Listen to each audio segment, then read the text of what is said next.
भारत का प्राचीनतम तेल शोधक कारखाना निम्नलिखित स्थान में है। यानी कि भारत का प्राचीनतम तेल शोध कारखाना निम्नलिखित स्थान पर है। तो बताइए, आपके सामने ऑप्शन दिया गया है बरौनी, हल्दिया, डिगबोई, ऑप्शन डी बड़ौदा।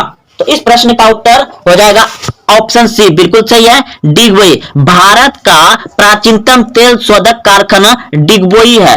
पूछ दिया जाएगा कि डिगबोई किस राज्य में है, तो असम में है। आइए इसका पूरा व्याख्या समझ लेते हैं। तो देखिए पूरा व्याख्या है, असम का डिगबोई क्षेत्र भारत का सबसे प्राचीन तेल क्षेत्र है। देश में पेट्रोलियम और प्राकृतिक गैस के कुल उत्पादन में असम राज्य का बड़ा हिस्सा है। तो दोस्तों आप लोग समझ गए होंगे कि पेट्रोलियम और प्राकृतिक गैस का कुल उत्पादन में से असम राज्य का बड़ा हिस्सा है। किसके लिए, तो भारत के लिए। और भारत का सबसे पुराना तेल शोधक कारखाना डिगबोई। डिगबोई कहां है, असम में। चलिए आप लोग अच्छे समझ गए होंगे, इसे आप कॉपी में नोट कर लें। अब अगला प्रश्न है कि भूकंप की तीव्रता मापने के लिए कौन सा यंत्र का प्रयोग होता है। भूकंप की तीव्रता मापने के लिए कौन से यंत्र का प्रयोग होता है। ऑप्शन आपके सामने दिया गया है।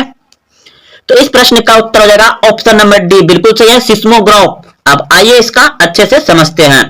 देखिए, अगर आपको पूछ दिया जाए कि भूकंप के बारे में संक्षिप्त टिप्पणी लिखें या भूकंप से आप क्या समझते हैं, 2 नंबर का प्रश्न रहेगा। तो आप यहां इतना जितना आपको दिखाई दे रहा है स्क्रीन पर इतना लिख दीजिएगा, तो आपका 2 नंबर आराम से आ जाएगा। तो देखिए, यह एक प्राकृतिक घटना है। भूकंप एक प्राकृतिक घटना है जिसमें पृथ्वी के अंदर से ऊर्जा का निकलने के कारण तरंग उत्पन्न होती है।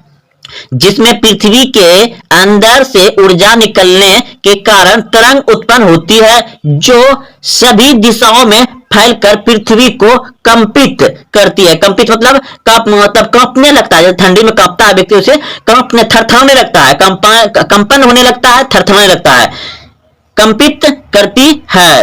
भूकंप से उत्पन्न तरंग, भूकंप से उत्पन्न तरंगों की भूकंपीय तरंग कहा जाता है, जो पृथ्वी की सतह पर गति करती है तथा इन्हें सिस्मोग्राफ से मापा जाता है। तो दोस्तों इतना आप लोग समझ गए होंगे, इसे अच्छे से उतार लीजिए। आपका 2 नंबर यहां तक उतार लीजिए, एकदम 2 नंबर आ जाएगा इसके बारे में। तो चलिए, अभी आप समझ गए कि भूकंप को किससे मापा जाता है, किस यंत्र से, तो सिस्मोग्राफ से। और भूकंप के बारे में आप यहां से यहां तक 2 नंबर का प्रश्न है, उतार लीजिए। अब अगला प्रश्न है, करो या मरो का नारा किसने दिया था। करो या मरो का नारा किसने दिया था। तो इस प्रश्न का उत्तर हो जाएगा आपका ऑप्शन नंबर सी, बिल्कुल सही है, महात्मा गांधी। करो या मरो का नारा किसने दिया था, महात्मा गांधी ने। ऑप्शन सी सही है।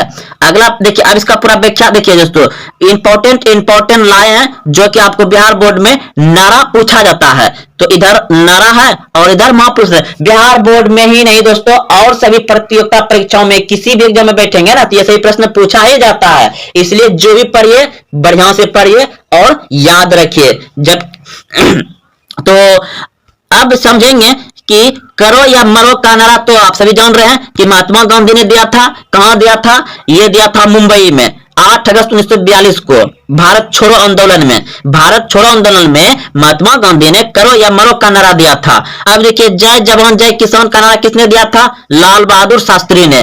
जय जवान जय किसान का नारा किसने दिया था, लाल बहादुर शास्त्री ने। दिल्ली चलो का नारा किसने दिया था, सुभाष चंद्र बोस ने। दिल्ली चलो का नारा किसने दिया था, सुभाष चंद्र बोस ने।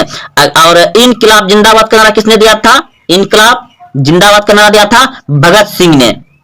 तो चलिए दोस्तों, ये भी इंपॉर्टेंट था। इनमें से एक प्रश्न पूछ ही लिया जाता है हर साल, आप इनको भी उतार लीजिए और बढ़िया से याद रखिए। अब अगला प्रश्न है, प्रश्न ये भी जितना भी दोस्तों हम ला रहे हैं सभी VVI इंपॉर्टेंट है, आप सभी इसको अच्छे से याद रखिए। तो देखिए प्रश्न है, होम रूल लिंक की स्थापना किसने की थी। होम रूल लिंक की स्थापना किसने की थी। तो 2 व्यक्ति था, एक था बाल गंगाधर तिलक और एक था एनी बेसेंट। इनमें से दोनों कोई आएगा तो आप आराम से रंग सकते हैं। तो होम रूल लिंक की स्थापना किसने की थी, बाल गंगाधर तिलक ने। बाल गंगाधर तिलक ने। ऑप्शन नंबर डी सही हो जाएगा। अब इसका पूरा व्याख्या देखते हैं, देखिए।